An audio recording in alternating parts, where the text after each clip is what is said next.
Hey guys, and welcome back to Book Club, and we are going to be talking this week about The Name of the Wind, and hopefully that's going to be an easy one to talk about. I don't know why I'm wearing this, but yes, we're going to talk about The Name of the Wind. Now, I just about got through the book this week, just about like today. So this is going to be quite an interesting one. I reread it, and I think I picked up on a few things that I didn't pick up on. I've read it twice before, and I've picked up on a few things that I didn't pick up on earlier, and a few like little quotes that I reckon is going to predict further on in the future to be true. So actually, I want these on just 2 secs. I thought this book is probably one of my most favorite books in the world. If I'm completely honest, things I really liked about this, everything, just everything. It was such a good book. I like the pacing. I like the structure. I like the world. It talks a lot about the world. I like the characters. I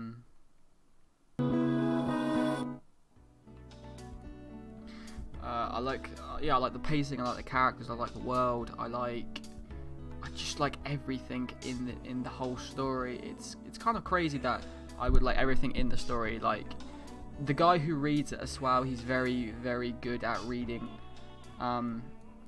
everything too. Obviously, you start off with Quoth. In the inn. I thought this was a really cool thing as well. So Quoth, obviously you start off at the end of the book, so you know Quoth is not going to die, but you don't know what's going to happen to him. And as Patrick Rothfuss says, he's tricked everybody into reading a 3-book prologue. Unfortunately, Patrick Rothfuss, I think he's about 60 something. By the time he gets around to writing the whole series, then I think he'll die before he does that.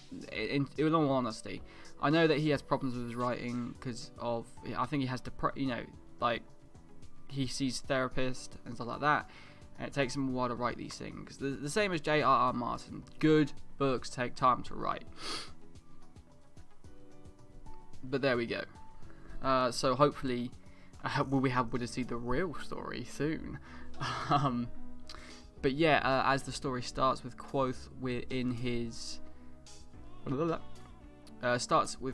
the inn, but he's actually took on a pseudonym called Cole, or a alternate identity, with a guy. He's called himself Cole, and obviously he has his apprentice there who is it's Bastion. Yeah, it is Bastion.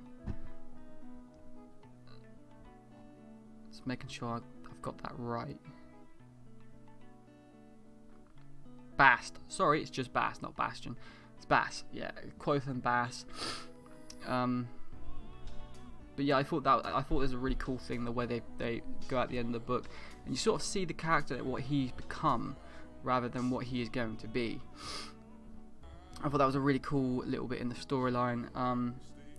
I like the way it goes back to his childhood, like to when he was like a child. I thought that was really cool. So it goes from adulthood to childhood, to teenagers, and then I can't remember how old he is when the book finishes, but I think he's about 16. I want to say 16. I thought that was really cool. I really liked the Tarbean when he had to survive on the streets, and it made his character grow up. It gave his character some maturity, but it also gave him faults, which you can see, like he's trying to be like this amazing thing, but he can't be. Like it gives him faults, and it leads to him doing some stuff to like Pike. I think he blinds Pike actually, because he chucks that alcohol in his eyes and it blinds him.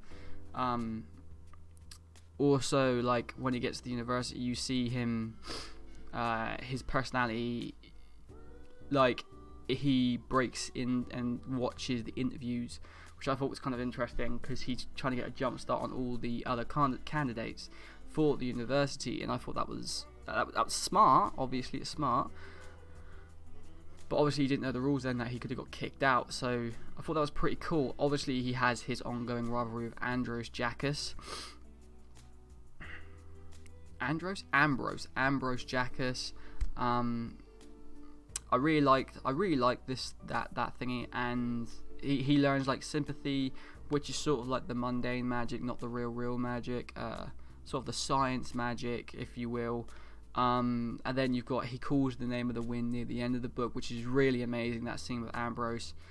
When he calls the name of the wind, slams him down, and it's just like, get out of here.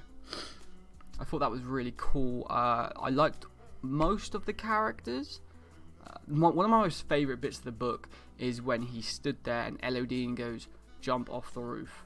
And he just goes, hiya, like salmons off the roof. It's ridiculous. It's really funny, but it's ridiculous. There's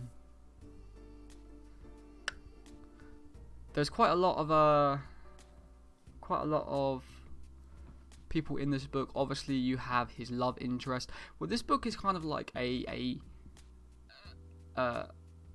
biography, romance, adventure, magical book. Because obviously you got his romance with Devi, and there's other romances in there, obviously.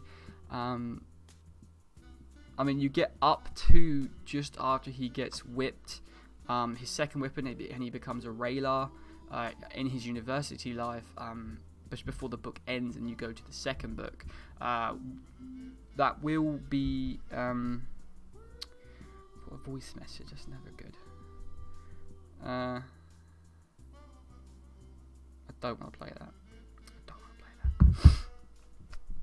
that. So my brain train of thought is gone. So I thought that was really good.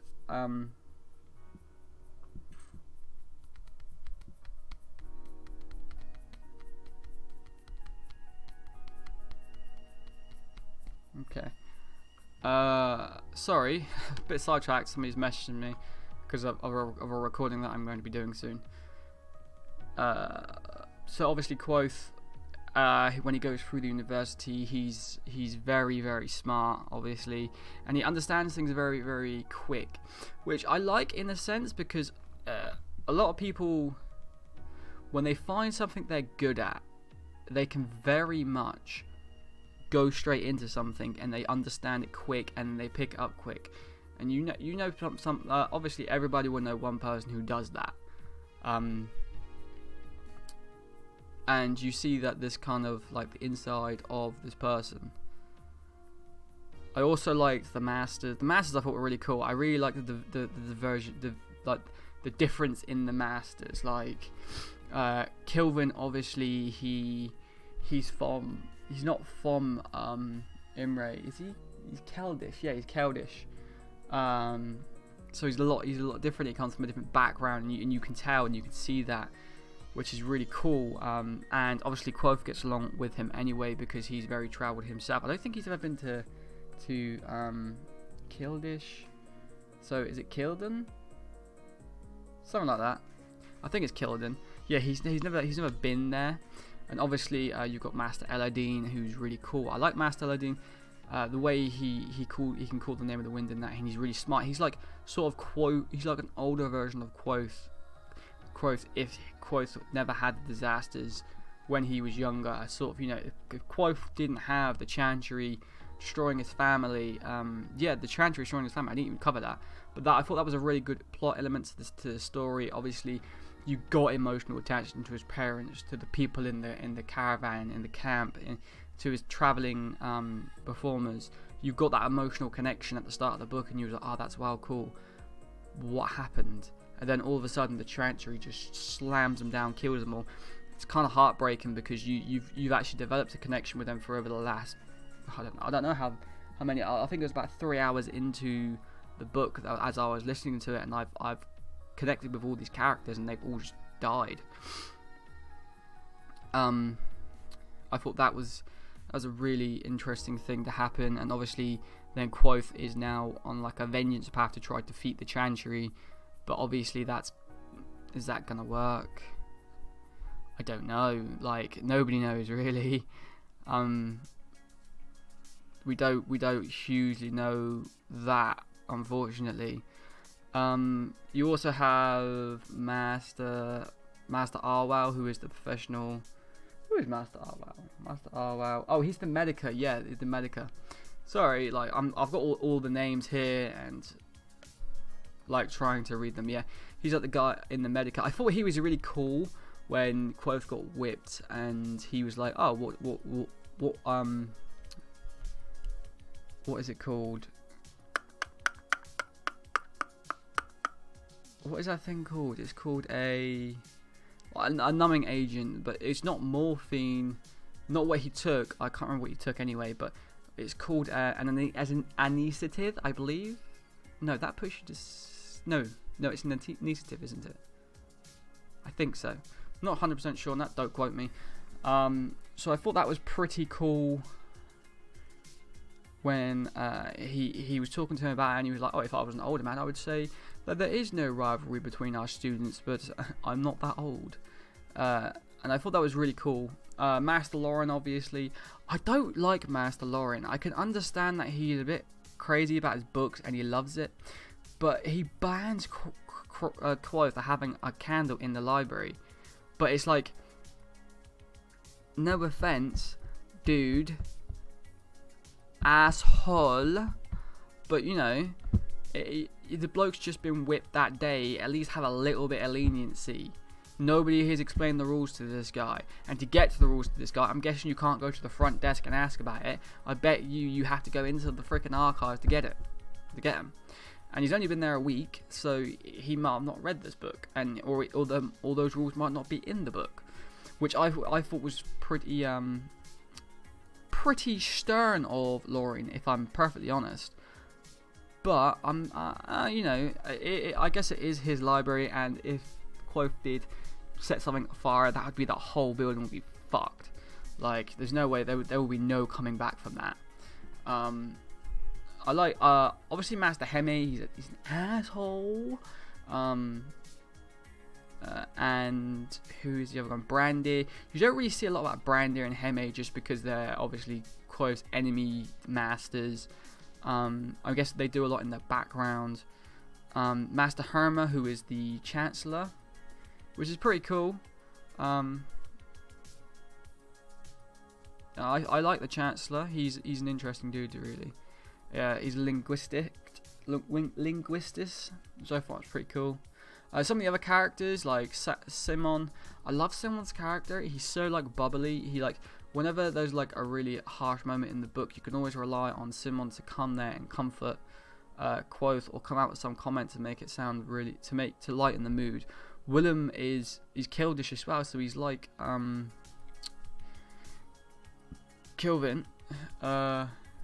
So I like Willem. He's a very serious guy, but I think that's more of his upbringing and background, of obviously because where he comes from. There are a few other characters here.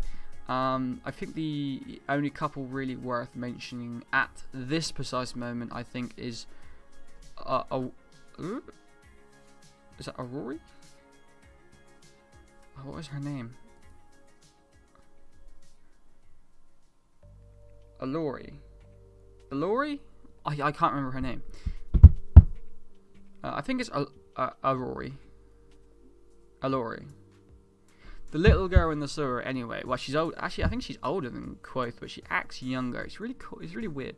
But I'm guessing it's because she's hiding under the thingy because she's frightened of strangers, which is interesting. But she obviously befriends Quoth because of his music, and Quoth actually, if I remember rightly, bestows her name on her. But I'm not quite sure if you learn that in this book or the next book. But shh.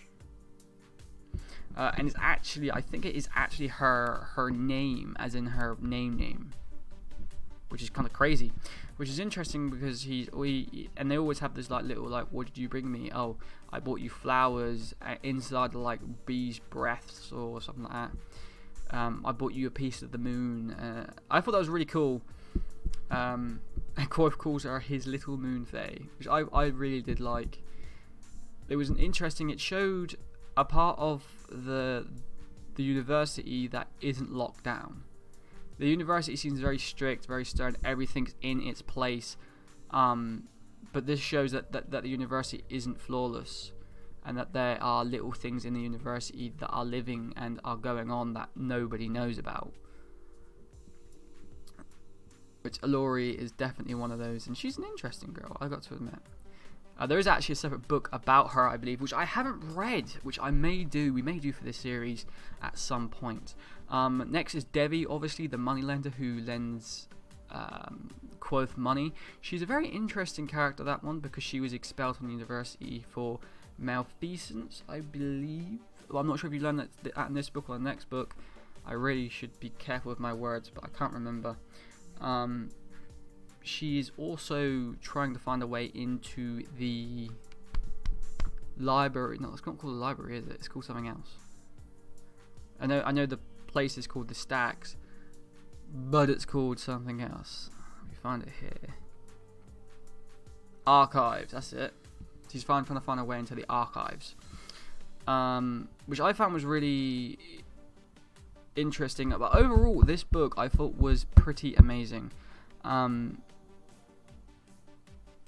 Obviously, the first time I've read this book, it was very, very early on in my reading, and obviously it was like, it's up here, and a lot of the books that you read sort of don't pace it like this, or there's not that they're not up here, it's just they're like sort of, this book is up here, and it's so long and detailed and in depth, and the world is so good.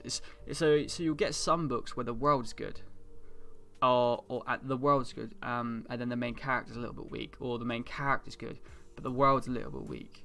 But what I found with this book, I find the world really strong, because they always talk about the world, the backgrounds, the legends, the creatures, everything. They talk about a lot of stuff, and then the characters are good. They're in depth. They all have backstories, and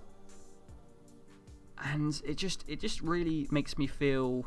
And the plotline is obviously pretty good. I mean, like, the plotline is sort of trickling along. It's like they're like feeding you little strands of the plotline ever so slowly. Well, Patrick Rothfuss is, and he's like, oh, where's the Chandrian? What's going on? Hopefully, when the third book comes out, we'll get a good chunk of what is going to happen. But I have no idea. I would like to continue with this series, if I'm pretty honest. I do want to go into the next one and read A Wise Man's Fears. I'm going to say that right now. So I'm definitely going to be doing that. So next week will be A Wise Man's Fears. Not that I'm finished with this week, but next week will definitely be A Wise Man's Fears. But yeah, that's what we're going to be reading next week. A few little theories that I want to put out there to consider. Quoth's mother was a Lackless, 100%. You won't know this to next week. I'll explain it fully, but that's one theory. Tepe, I think, is part of the Amir, or was a part of the Amir, one of the two. Elodine, I think, was part of the Amir as well, or is part of the Amir. Who's a couple of other characters?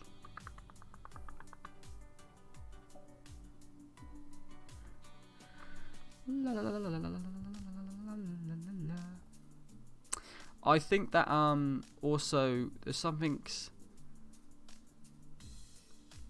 up with Quoth, and I think Quoth might be like a direct descendant of somebody.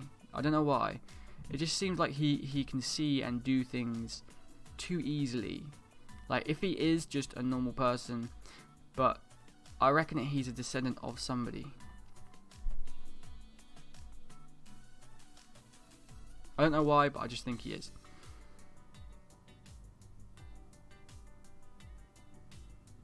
I think that's all I can say for this book, but I want to go in more detail about my other theories once the next book is done, because I don't want to spoil some of the spoilers for next week if you haven't read The Wise Man Fears, because it does definitely hold a candle to this book. I reckon it definitely is up there. So you've got like Name of the Wind and then The Wise Man Fears. I reckon is dead on line with this. I reckon they are two books of the same, and they're so good.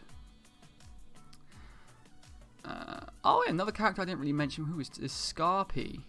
Scarpy's an interesting character, but you didn't really see a lot of him in this book. But you hear about him twice. Once from the Chronicler, and once from... what's his name? Once from Quoth when he's talking about his childhood in Tarbeen.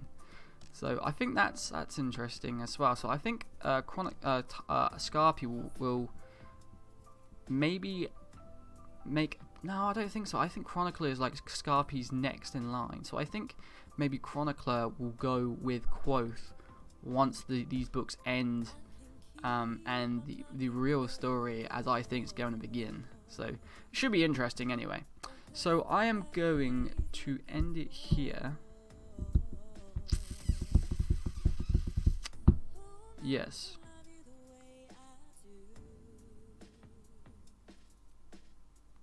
Huh. Didn't know that. J.R.R. Martin and Gareth Doslow, a novel about Bast. Didn't know that. Well, we'll probably read that one as well. But yeah, hopefully you guys have enjoyed, and do tell me what you thought about this story down below. If I'm going to give this a rating, I've got to give this one a 10 out of 10 if I'm perfectly honest. It is probably the only one I would give a 10 out of 10. Sorry if you can hear my son upstairs. It's his bedtime and he doesn't want to go to bed because he had too much chocolate.